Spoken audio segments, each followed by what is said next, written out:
everyone, it's Norm here from International Motor Cars, and I've got this 2016 GTR, and today I'm going to do an informative video on how to properly use your launch control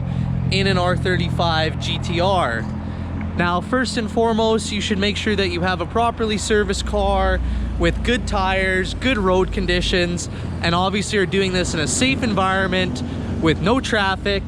and no pedestrians, and you are in control of as much of the situation as you can. So once you guys have verified that all the road conditions are good and that you're launching your vehicle in a safe manner, in a safe place, the next very important thing to consider is that really all your operating temperatures in GTR, so your oil temperature, your coolant temperature, and your transmission oil temperature have all actually reached anywhere in the normal temperature range. You absolutely do not want to be launching a car like this on cold fluids and not a properly warmed up engine. So once you've verified that those are all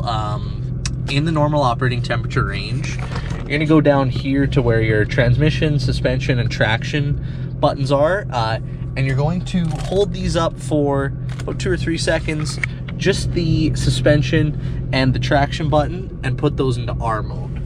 You're going to leave the suspension in normal mode, okay? Once you put your car in gear, you are going to make sure you are out on the road, and with your gas and your brake pedal, you're going to hold them both down at the same time, which will engage launch control. Let go of the brake,